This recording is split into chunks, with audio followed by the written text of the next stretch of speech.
there, it's Sandra here from Create in Spain. Would you like to actually have this stamp? Would you like to actually make this stamp? Would you like to make this stamp from something you can easily cut yourself? Because believe it or not, this stamp is made from simple, thin craft foam and cut on my Scan and Cut. Now you could cut it on a silver bullet, you could cut it on a cameo, you could cut it on a Cricut, you can cut it on whatever you like. I will link the file down below, which will be in SVG format. So I've actually got mine cut out and I've used it, and I've just placed it back for the moment in the piece of foam that it was cut from. So that's what it looked like on my mat. Now I did put a little bit of dilute tack it over and over on the back of that, but I was impatient and I didn't actually leave it to dry before I used it to stamp the image, so it may not have much glue on it left. We'll see. So this is a design that I drew myself on my iPad, and I will show you how to actually get that image from these pieces, and it's really very, very simple. The inks that I'm using are water-based. Now this bit is important because if you look at this, it looks like a watercolour. The ink is transparent and that's what gives you the best effect. You can use watercolour paints if you wish and put those onto your stamp, or you can use any other kind of transparent ink that you like to use. So the first one that is used is the main cup of the flower. I've got my little perspex thingy here. The colour for this is Rosebud. These are Memento dewdrops. I've had these for years. And just going to put that colour on there and stamp this one first. Now the reason I've done this with the different pieces is so that you can vary it. Your flower doesn't have to be the same shape every time you stamp it, or you could stamp it slightly differently if you want to. So the next one I would do is one of the side pieces.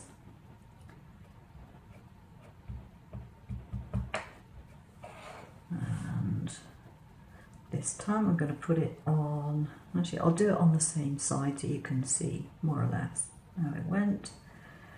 And round about there, so we have that one done. And I go for the other side piece, and it's all stamped in the same colour.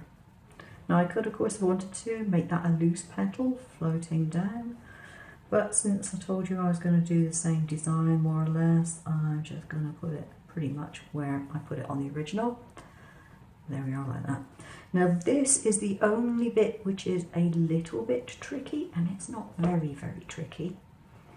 And that is because I need to do the centre bit, which is darker, and I need to mask a tiny bit off. Now I'm not going for black with this. Black tends to kill off a design. This is nautical blue. So it's a dark blue, but it's blue, not black. So ink that up. Now if you wanted to, if you didn't want to risk doing this, you could fill this in with pen. It's not exactly rocket science. And I'm just going to roughly mask off the bit where the petals are open, like that.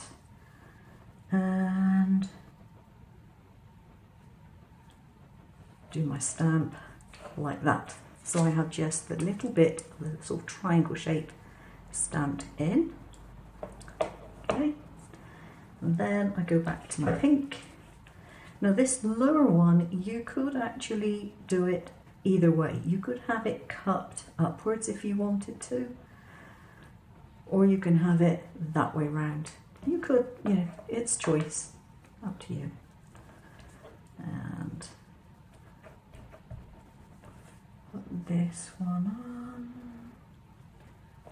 Like so. So my flower is complete. Just need to do my stem Now this stem may not actually stay stuck to my block because there's very little glue on this.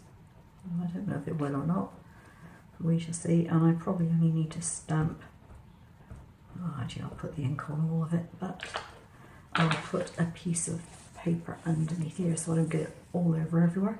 Here. And going to put it just there. There we go. So I have my flower stamped again. I might have used lilac roses. It's possible I used lilac roses and not the rosebud, thinking about it. But there is the flower all stamped again. This stuff cuts very, very easily. It's not difficult. I cut it on my SDX 1200. Now on this one, I took a white pen and I put some little dots in it. It's up to you. You might want to do that, you might not.